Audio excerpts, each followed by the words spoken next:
The October of 1822 came into Ravenhurst Combe the way an untended illness comes into a strong body, which is to say, slowly, and in a great many places at once, and with everybody agreeing not to name it. The rain began on Michaelmas and did not stop for 19 days. The gravel of the carriage sweep went to a brown soup that took a boot to the ankle. The lead in the valley gutter above the east front had failed at some point in the previous decade, and nobody could say when. And the water came down inside the wall of the long room and stood in pails under two of the portraits, and the pails were emptied twice a day in silence by people who had been told not to remark on it. There were 41 rooms at Ravenhurst. There were fires in 5. The rest had been sheeted 3 years before, and the sheeting had been called a temporary economy at the time, and nobody in that house had used the word temporary about it since. Constance Fell came up the last mile on foot on the 19th day, because the carrier would take his cart no further than the lodge in that mud, and she came with her box on a hand sledge behind her, and her hem gone to armor with the wet. She was 25. She was small and brown-haired, in a cloak the color a slate roof goes in rain, which had been her mother's, and had been turned once and dyed once, and the dye had not held across the shoulders. Her hands were cracked at the knuckles from cold water. Her eyes were gray and level, and gave back exactly what they were given. She had come as reader to the Dowager Countess at £18 a year, and she had in her pocket a bone-handled tooth rasp, worn smooth at the grip by 30 years of her father's thumb, which was the one thing of his she had refused to sell. She heard the dog before she saw the house. It was a sound she knew, and it was not rage. It was the flat, exhausted, warning bark of an animal that has decided in advance that everything coming toward it is coming to hurt it. In the stable court, roped between 2 posts, stood a wolfhound the size of a yearling calf, gray and gaunt, with a chain on, and 2 men keeping the length of it away from him with a hay-fork and a pole. The butler, a gray, upright man of 62 named Ormerod, was at the arch. He said the dog had bitten 3 men that season, that the last had been a fortnight since, and had wanted 11 stitches, and that it would be shot on Friday, and that nobody was to go within the rope. Constance Fell set down the sledge rope. She did not go to the dog. She did not speak to it. She stood 11 feet off at an angle, looking at the wall, and she stayed there while a man told her twice to come away, and she watched the animal's mouth, and after perhaps 2 minutes she said, "He is not vicious. He has a broken carnassial on the near side, and the root is gone bad, and it has been going bad for a year, and he will not let anybody near that side of his head, and every man who has been bitten was reaching over it. That is not a dog that wants to bite. That is a dog with an abscess in his jaw." And down the steps, unhurried, in a coat as black as a shut door, came the Duke of Ravenhurst. He was 34 and looked older, with a face that had been a good-looking face before somebody went over it with a plane and took all the give out of it. He had heard the last of it. He said, "You have been in this house 9 minutes. I have. And you have diagnosed my brother's dog from 11 feet. I have looked at him, which is a thing that appears not to have been done since the summer," said Constance. "Your Grace may have him shot on Friday, and nobody will contradict you. I only think it a pity to shoot an animal for a toothache." He looked at her wet hem and her hand sledge. "Ormerod will show you your room," he said, and went back up the steps, and to the butler at the door, not quite low enough, "She will not last a month here." Ormerod said nothing, and thought, and kept it where he kept everything, that in 3 years he had not once seen that dog stand quiet while a stranger stood inside the length of the rope. The dog was called Marrow, and he had been the Duke's younger brother's, and the brother had died 3 years before, and since then the animal had gone through the house and grounds like a rumor of him, and everybody had agreed he was mad with grief, because that was a thing you could say aloud at dinner, and an abscess was not. Constance did not go near him for 11 days. She read to the Dowager Countess from 10 until 2. She swept the kitchen flue with a holly bough, which cost nothing, and stopped the range smoking for the first time in a year. She sent back a side of beef that came in green, with a note in her own hand, courteous and immovable, and the next came in red. And every morning at 6:30, she went out and stood at the far side of the stable court, with her back half turned, doing nothing whatever, for a quarter of an hour, in the rain. On the 12th morning, the dog came and lay down inside the rope on the side nearest her. On the 19th, she was allowed to put her hand under his jaw. On the 23rd, she got the abscess open with her father's rasp and a linen cloth, and it took 11 minutes and she was not bitten, and the dog put his whole head in her lap afterwards like a sack of grain and slept. Her father had been Jeremiah Fell, farrier and animal doctor of Marbury, 31 years at the trade, and she had gone about with him since she was 7. He had been finished in the year 19 at a hearing over a hunter that died of a colic drench at a house near Marbury, when a gentleman had stood up and said, mildly, regretfully, that the drench had been Fell's mixing and Fell's error, and that he had been uneasy about it at the time. It was not true. It was said pleasantly, and it was not true, and it took her father 14 months to die of it, and he left her the rasp and one saying she had heard since she could walk. Measure it twice and write the number down, and then no frightened man alive can talk it out of you. She had taken her mother's name, and the reason she had answered an advertisement in that particular county was that the gentleman at the hearing had been Mr. Barnaby Sleeth, who was, and had been for 6 years, the agent of the Ravenhurst estate. We'll take a very short break. If you don't want to miss new stories, please subscribe to the channel. He had not meant it unkindly, which was the part nobody would ever believe. The Duke of Ravenhurst had said that she would not last a month because he had said it of 4 women before her, and had been right 4 times, and had come to prefer being right about small things to being asked about large ones. His brother had gone into the ice at the Mere in the November of the year 19, after a dog that had never been in any danger, and the rail that ought to have stood at that corner had been on the estate's repair list for 2 years, and stood in the accounts as built and paid for in the June. He had never looked at that page. He had signed whatever Sleeth put in front of him every quarter since, because reading it meant seeing his brother's hand in the margins of the older books, and because a man can arrange a whole life around not turning one leaf. What he could not arrange was the dog. He had been looking at Marrow for 3 years and seeing his brother, and had not once seen a tooth.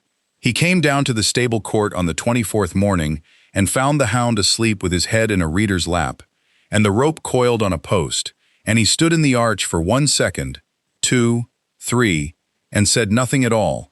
After that he came most mornings. It was never called anything, and what they did was work. He held the lantern. He learned to hand her the cloth. She sent him up a ladder to look at the valley gutter, and he came down and gave her the length of the failure, in feet and inches, because that was the only sort of report she would take, and she wrote it in a ruled book. He told her in the January, with the sleet on the glass, about the rail and the June and the page he had not turned, and Constance Fell did not say she was sorry. Then turn it, she said. You have paid a man 3 years' wages for the privilege of not knowing, and it is the most expensive thing on this estate, and I can show you what it has cost to the shilling if you will let me see the book.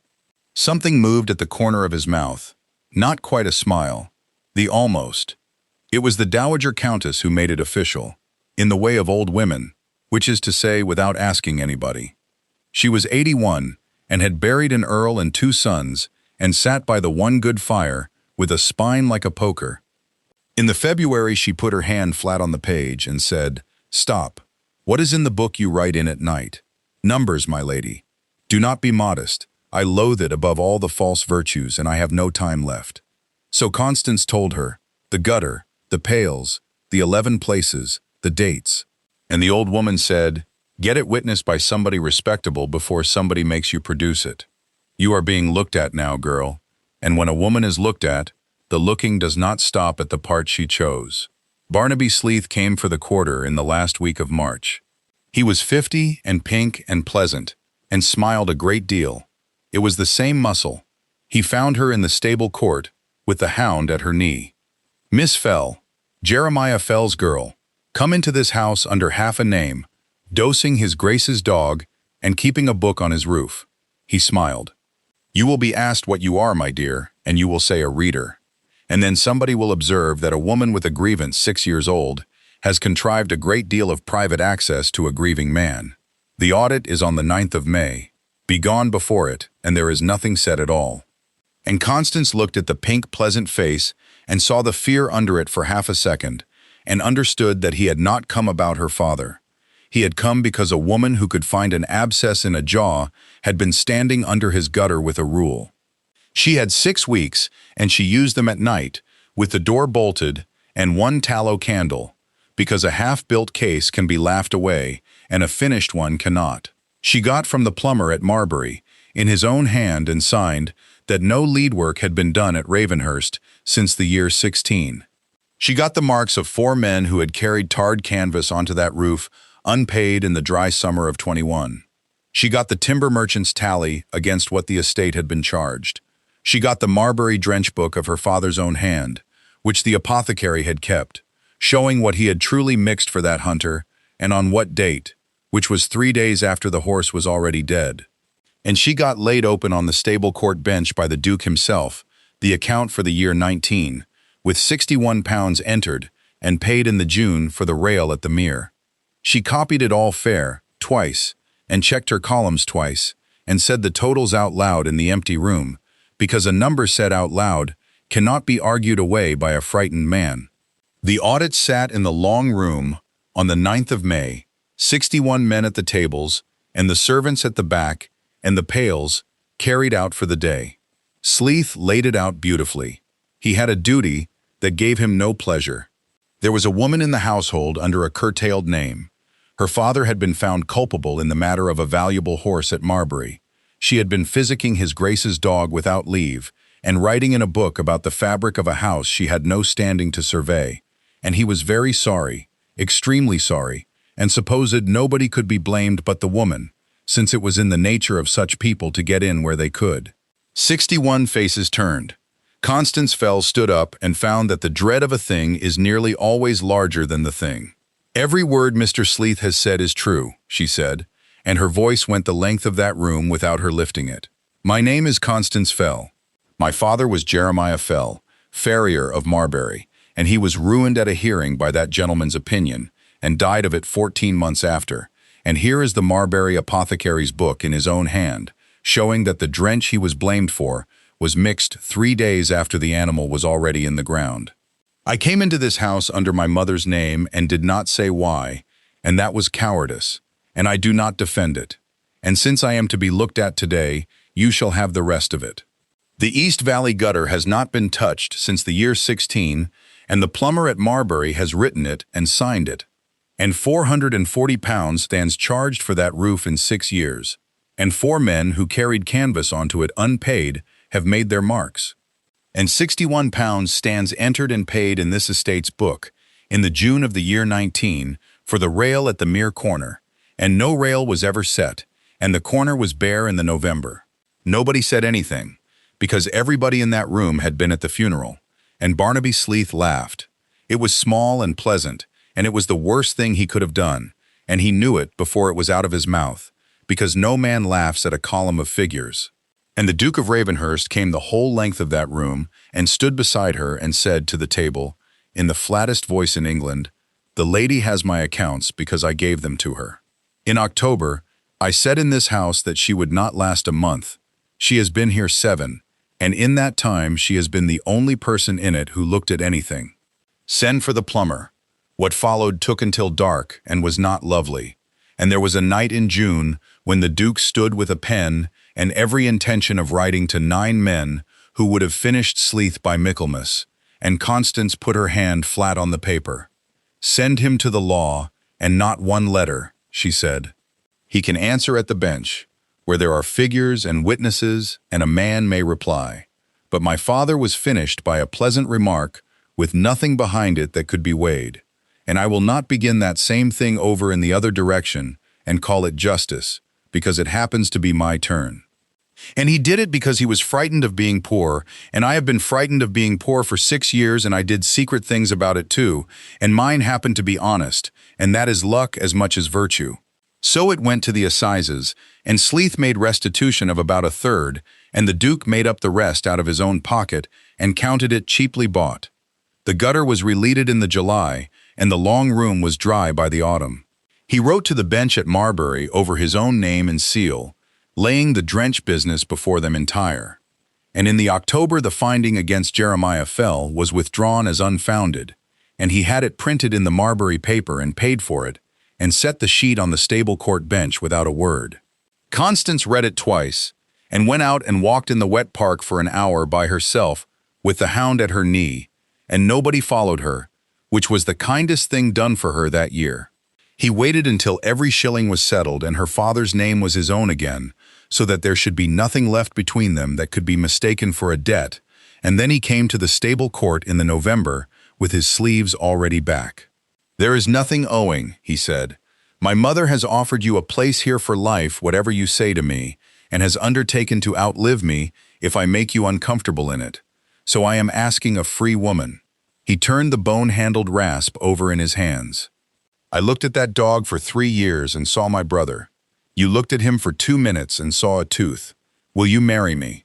"On one condition," she said. "Name it." "The rail goes up at the mere corner before the ice, and it is paid for at what it costs, by the man who actually builds it." A year on, in the October, with the rain coming down the 19th day running, and the long room dry, the Duchess of Ravenhurst sat by the fire with a wolfhound's head in her lap, and the dog was 8 years old, and gray about the muzzle, and had bitten nobody since the March of the year before. Everyone in that house had spent 3 years explaining an animal by its grief, because grief is a thing that can be discussed at dinner and requires nothing of anybody. Nobody had opened its mouth. That is the whole of it, and it is true of animals, and it is true of houses, and it is very nearly always true of men. Thank you for listening to the story all the way to the end. Please tell us which city you're watching from, and what the story made you feel. Don't forget to subscribe so you won't miss new stories.